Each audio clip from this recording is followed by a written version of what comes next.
Good evening दोस्तों। मैं ललनकांत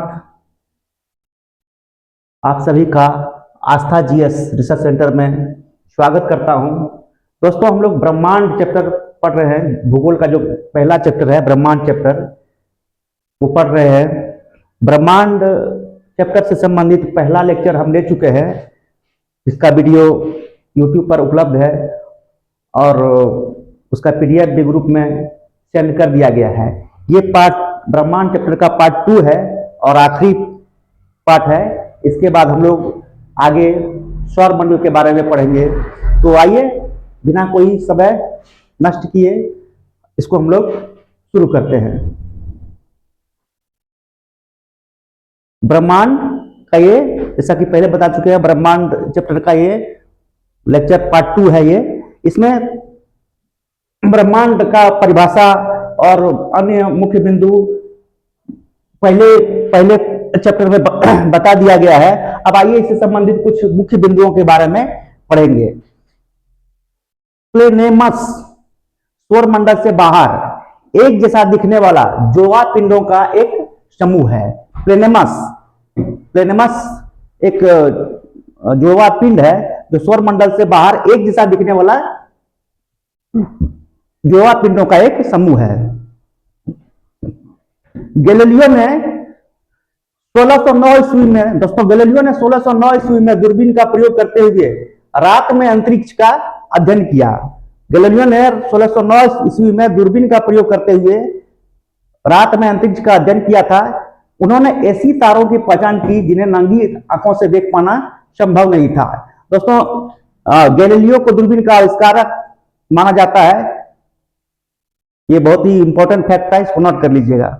जुलाई 2017 में भारतीय खगोल शास्त्रियों के एक दल ने अब तक अज्ञात रहे आकाशगंगाओं की एक अत्यधिक बृहद समूह, आकाशगंगाओं का एक समूह, दोस्तों आकाशगंगाओं का समूह की बात यहां हो रही है, तारों के समूह की नहीं। तारों के समूह को हम लोग आकाशगंगा कहते हैं और आकाशगंगाओं के समूह को हम लोग सुपर क्लस्टर कहते हैं। उस सुपर क्लस्टर की खोज की पिसीज नक्षत्र की दिशा में अवस्थित है और इस आकाशगंगाओं के सुपर क्लस्टर को सरस्वती नाम दिया गया है। क्योंकि भारतीय खगोल शास्त्रियों द्वारा खोज किया गया था, इसलिए अपनी देवी देवताओं के नाम पर उस सुपर क्लस्टर का सरस्वती नाम दिया गया। सरस्वती या आकाशगंगाओं का सुपर क्लस्टर के बारे में कुछ देखते हैं। सरस्वती सुपर क्लस्टर ब्रह्मांड में अब तक ज्ञात सर्वाधिक बृहद संरचनाओं में से एक है। ब्रह्मांड में अब तक जितना ज्ञात किया गया है आकाशगंगाओं का समूह, उसमें से सबसे बड़ा समूह है, आकाशगंगाओं का समूह है। यह पृथ्वी से 4 अरब प्रकाश वर्ष दूर तथा 10 अरब से अधिक आयु वाले इस आकाशगंगा का समूह का द्रव्यमान 20 बिलियन सूर्यों के द्रव्यमान के बराबर माना जाता है। दोस्तों, यह भी बहुत इंपॉर्टेंट पॉइंट है, इसको नोट कर लीजिएगा। आकाशगंगाओं के समूह या श्रृंखलाओं को सुपर क्लस्टर कहा जाता है। आकाशगंगाओं का जो समूह होता है उसको हम लोग सुपर क्लस्टर के नाम से जाते हैं। ये आकाशगंगाएं परस्पर गुरुत्वाकर्षण बल द्वारा बंधी रहती है। वस्तुतः अनेक ग्रह एवं पिंड परस्पर गुरुत्व बल के कारण आकाशगंगाओं के रूप ले लेते हैं तथा आकाशगंगाओं का ये क्लस्टर पुनः समूहित होकर सुपर क्लस्टर बनाते हैं। पृथ्वी हमारी मिल्की वे आकाशगंगा में स्थित है जो लानियाकी सुपर क्लस्टर का भाग है। ये बहुत ही इंपॉर्टेंट फैक्ट है दोस्तों। हमारी पृथ्वी जो है मिल्की वे आकाशगंगा के अंदर आता है, बल्कि पूरा सौर मंडल मिल्की वे आकाशगंगा के अंतर्गत आता है और हमारी मिल्की वे आकाशगंगा जो है लानियाकी सुपर क्लस्टर का भाग है। अब हम लोग तारों के जीवन चक्र के बारे में पढ़ेंगे। तारों के जीवन चक्र के बारे में पढ़ेंगे। सबसे पहले थोड़ा सा तारा का डेफिनेशन जान लेते हैं। प्रकाशवान या प्रकाश उत्पन्न करने वाले खगोलीय पिंड को हम लोग तारा के नाम से जानते हैं। हमारा सूर्य भी एक तारा है, तो सीधी सी इसकी परिभाषा है, प्रकाशवान या प्रकाश उत्पन्न करने वाले खगोलीय पिंडों को तारा कहा जाता है। आकाशगंगा के घूर्णन से ब्रह्मांड में उपस्थित गैसों के बादल प्रभावित होते हैं। आकाशगंगा जब घूमती है तो ब्रह्मांड में उपस्थित गैसों के बादल प्रभावित होते हैं। फलस्वरूप आकाशगंगा की तीसरी भुजा, आकाशगंगाओं में हम पहले ही बता चुके हैं, पहला जो लेक्चर हुआ उसमें कि आकाशगंगा के बीच में एक केंद्रीय उभार होता है और 3 घूर्णनशील भुजाएं होती है। तो दोस्तों इसमें बताया गया है कि आकाशगंगा के घूर्णन से ब्रह्मांड में उपस्थित गैसों के बादल प्रभावित होते हैं। फलस्वरूप आकाशगंगा की तीसरी भुजा में हाइड्रोजन के बादल बनने प्रारंभ हो जाते हैं। तीसरी भुजा में 3 भुजाएं होती है, तो पहली, दूसरी नहीं, तीसरी, जिसे हम लोग नेबुला कहते हैं, स्टेलर नेबुला कहते हैं। जो आकाशगंगा के तीसरी भुजा में हाइड्रोजन के बादल बनते हैं उसको हम लोग स्टेलर नेबुला कहते हैं। जब स्टेलर नेबुला अत्यधिक बड़ा हो जाता है तो गुरुत्वाकर्षण के प्रभाव से गैसीय पिंड सिकुड़ने लगता है, जिन्हें आदि तारा कहा जाता है। आदि तारा का केंद्र अत्यधिक सघन होता है। आदि तारा का जो केंद्र होता है दोस्तों अत्यधिक सघन होता है, इसलिए इसे भ्रूण तारा भी कहा जाता है। आदि तारा को ही भ्रूण तारा हम लोग कहते हैं। आदि तारा के सिकुड़ने पर गैस के बादलों में परमाणुओं की परस्पर टक्करों की संख्या बढ़ जाती है। आदि तारा जब सिकुड़ती है तो उसमें गैसों के बादल में परमाणुओं की टक्कर तो पहले भी होती है, लेकिन सिकुड़ने पर परमाणुओं के टक्करों की संख्या बढ़ जाती है, जिससे नाभिकीय संलयन के परिणाम स्वरूप हाइड्रोजन हीलियम में बदलने की प्रक्रिया आरंभ हो जाती है। हाइड्रोजन का हीलियम में बदलने की प्रक्रिया आरंभ हो जाती है।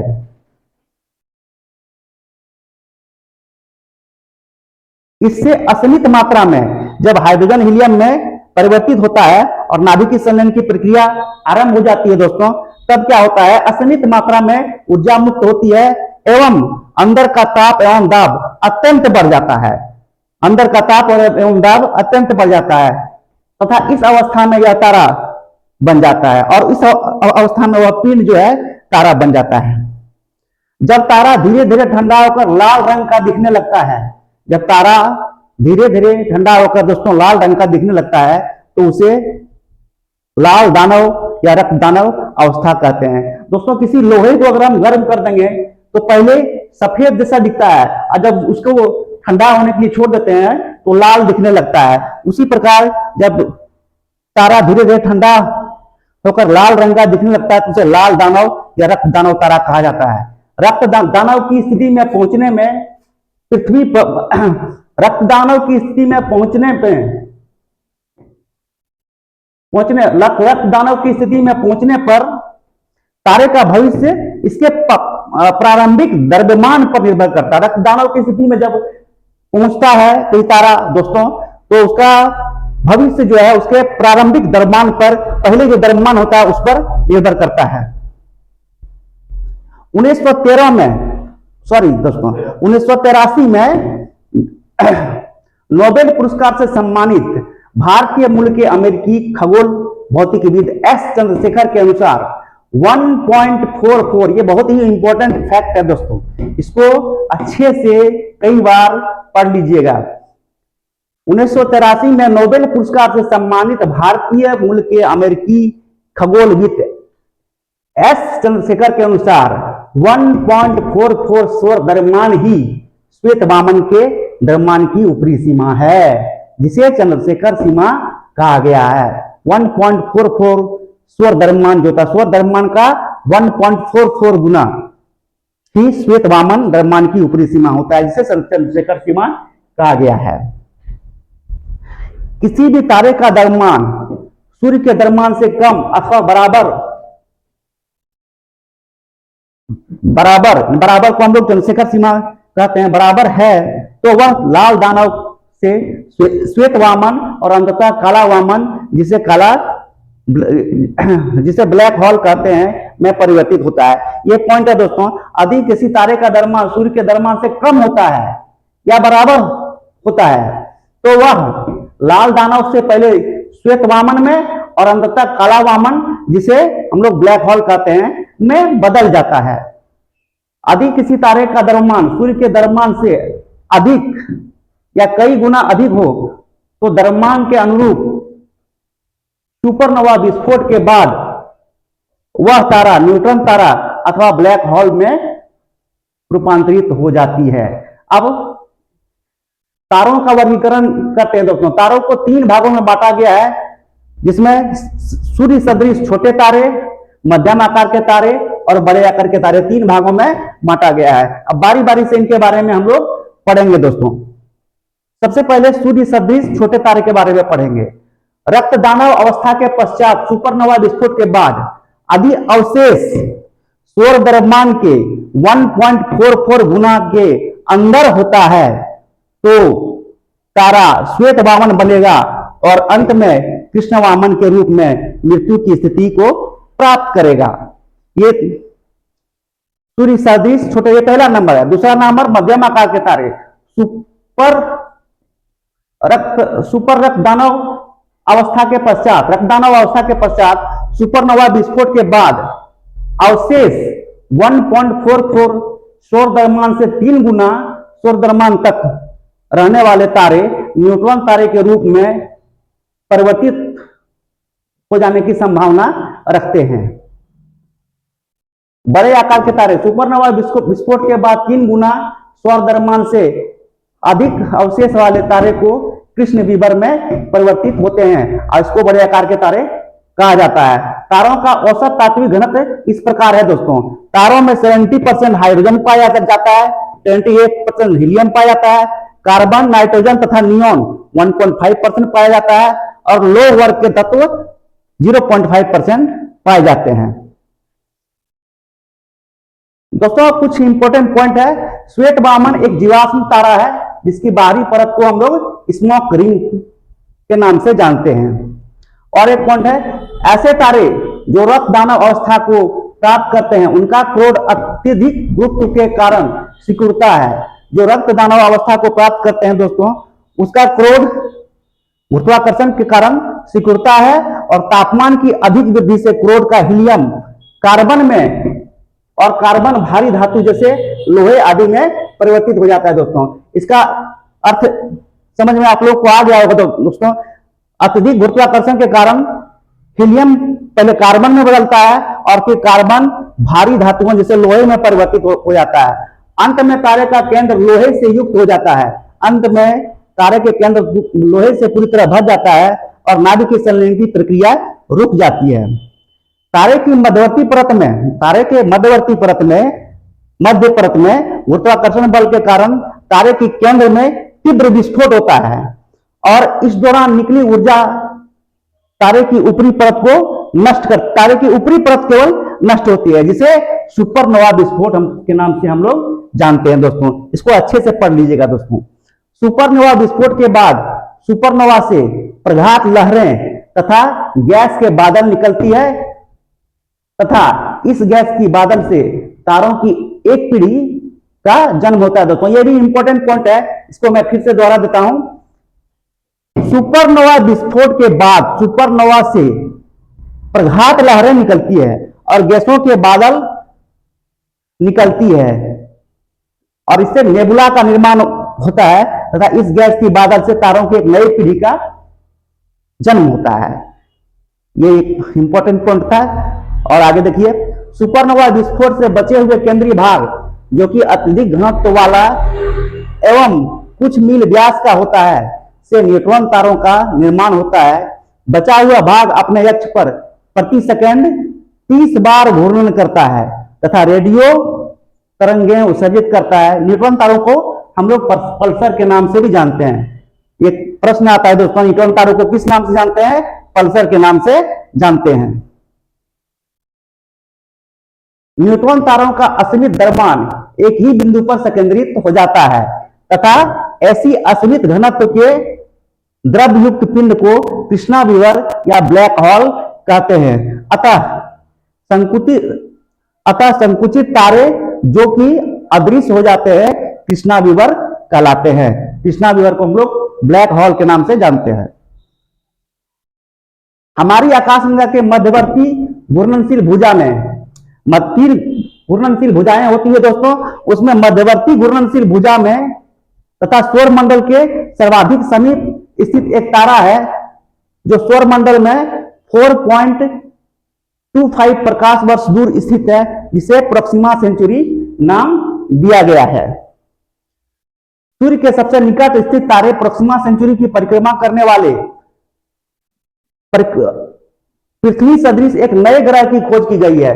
दोस्तों, सूर्य से सबसे निकटतम स्थित तारा का नाम प्रोक्सिमा सेंचुरी है और एक प्रोक्सिमा सेंचुरी की परिक्रमा करने वाले अन्य ग्रह है जिसे प्रोक्सिमा बी नाम दिया गया है। इसका द्रव्यमान पृथ्वी के द्रव्यमान का 1.3 गुना है तथा यह ग्रह अपने तारे प्रोक्सिमा सेंचुरी से 7.5 मिलियन किलोमीटर दूर है और यह इसका चक्कर पूरा करने में 11.2 दिन का समय लेता है।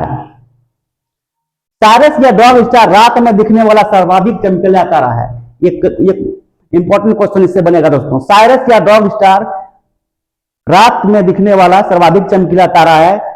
इसका द्रव्यमान सूर्य से दोगुना है। यह सौर मंडल से लगभग 8.6 प्रकाश वर्ष दूर है, जो प्रोक्सिमा सेंचुरी के बाद सबसे चमकीला तारा है। सूर्य का सबसे नजदीकी तारा दोस्तों प्रोक्सिमा सेंचुरी है, उसके बाद साइरस या डॉग स्टार का नंबर आता है। ध्रुव तारा पृथ्वी की उत्तरी ध्रुव पर खड़े, ध्रुव तारा जो है दोस्तों पृथ्वी के उत्तरी ध्रुव पर खड़े व्यक्ति के सिरों पर स्थित प्रतीत होता है। अर्थात इस तरह की प्रकाश किरणें पृथ्वी के उत्तरी ध्रुव पर 90 डिग्री का कोण बनाती है। अर्थात ध्रुव तारा से जो प्रकाश की किरणें आती है वो पृथ्वी के उत्तरी ध्रुव पर 90 डिग्री का कोण बनाती है। ध्रुव तारे की किरणें पृथ्वी के धरातल पर आपतन कोण के आधार पर पृथ्वी के अक्षांशों का निर्धारण किया जाता है। ध्रुव तारे के दोस्तों किरणों के आधार पर ही पृथ्वी के अक्षांशों का निर्धारण किया गया है। अब आइए क्वासर्स के बारे में पढ़ते हैं। क्वासर्स क्या होता है? क्वासर्स एक अर्ध तारावत रेडियो स्रोत है। क्वासर्स एक रेडियो स्रोत है दोस्तों, जिससे रेडियो तरंगें निकलती है जो 4 से 10 अरब प्रकाश वर्ष दूरी पर स्थित है तथा यह प्रकाश उत्सर्जित करते हैं एवं इससे आने वाले रेडियो तरंगों से इसके विषय में जानकारी प्राप्त की जाती है।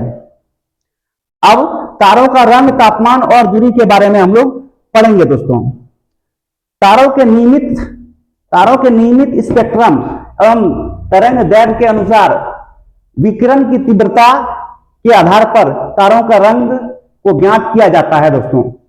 ये फिर से एक बार पढ़ लीजिए दोस्तों। तारों को नियमित स्पेक्ट्रम तथा तरंग दैर्घ्य के अनुसार विकिरण की तीव्रता के आधार पर तारों के रंग को ज्ञात किया जाता है दोस्तों। तारों के तापमान के द्वारा उसकी आयु का अनुमान लगाया जाता है दोस्तों। तापमान के द्वारा उसकी आयु का अनुमान लगाया जाता है। तारे के प्रकाश में कई वर्ण होते हैं, जैसे वेगा का प्रकाश श्वेत,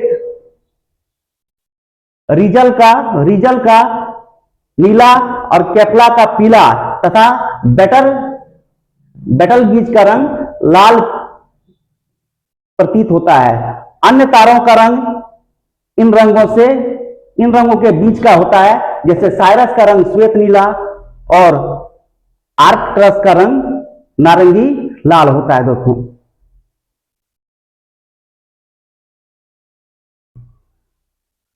अब थोड़ा नासा के बारे में पढ़ेंगे, क्योंकि ये एक बहुत बड़ा संस्था है स्पेस के बारे में, स्पेस पर आधारित यह एक बहुत बड़ा संस्था है दोस्तों। आइए इसके बारे में। नासा अथवा national aeronautical and space administration संयुक्त राज्य अमेरिका की अंतरिक्ष एजेंसी है। यह संयुक्त राज्य अमेरिका की स्पेस एजेंसी है, जिसकी स्थापना 1958 में की गई थी। इसका मुख्यालय वाशिंगटन डीसी में है दोस्तों, तथा यह इस देश की सर्वाधिक अंतरिक्ष कार्यक्रम एरोनॉटिक्स एवं एरोस्पेस रिसर्च के लिए उत्तरदायी है। भविष्य में सूर्य द्वारा, ये कुछ इंपॉर्टेंट फैक्ट है दोस्तों, पढ़ लेते हैं। भविष्य में सूर्य द्वारा ऊर्जा देते रहने का समय 10⁻11 वर्ष है। एक और फैक्ट है दोस्तों, सूर्य का प्रकाश पृथ्वी तक पहुंचने में 8 मिनट 16.6 सेकंड का समय लेता है। तीसरा फैक्ट है प्रकाश वर्ष। प्रकाश वर्ष क्या होता है? दूरी का मात्रक होता है। प्रकाश वर्ष आकाशीय पिंडों के बीच की दूरी मापने की इकाई होती है।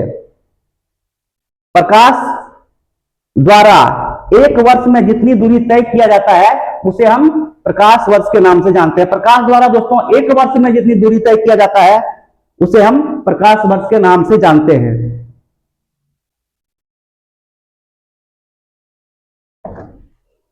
ये नोट कर लीजिएगा दोस्तों, एक प्रकाश का वेग जो होता है दोस्तों, प्रकाश का वेग 3 गुने 10⁸ मीटर प्रति सेकेंड या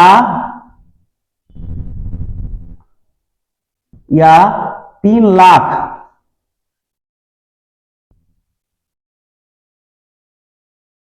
किलोमीटर प्रति सेकेंड प्रकाश का वेग होता है दोस्तों। एक इंपॉर्टेंट फैक्ट था जिसे हमने लिखा दिया। ये प्रकाश द्वारा एक वर्ष में जितनी दूरी तय किया जाता है उसे हम एक प्रकाश वर्ष के नाम से जानते हैं। एक प्रकाश वर्ष बराबर 9.461 गुने 10⁻15 मीटर होता है या 9.461 10⁻12 किलोमीटर के बराबर होता है दोस्तों। आकाशीय पिंडों के बीच की दूरी मापने के लिए सबसे बड़ी इकाई का नाम दोस्तों पार्सेक है तथा एक पार्सेक 3.26 प्रकाश वर्ष के बराबर होता है दोस्तों। इस प्रकार दोस्तों ब्रह्मांड चैप्टर को हमने काफी विस्तृत तरीके से पढ़ाया और अपना भूगोल का जो बेस है उसको स्ट्रॉन्ग किया। आप लोग दोनों ही वीडियो जो आज बनाए हैं ये और पहले से एक डाला गया वीडियो जिसको हमने यूट्यूब पर डाल दिया है को अगर अच्छे से पढ़ लीजिएगा तो ब्रह्मांड चैप्टर से पूछे जाने वाले प्रश्न को अच्छे से आप लोग हैंडल कर सकते हैं। कोई भी प्रश्न नहीं छूटेगा। आगे हम लोग ज्योग्राफी में ही सौर मंडल से शुरू करेंगे जिसमें हम लोग सूर्य और सूर्य के परिक्रमा करने वाले हमारे धरती सहित विभिन्न 8 ग्रहों के बारे में पढ़ेंगे दोस्तों। ये था आज का क्लास। जय हिंद।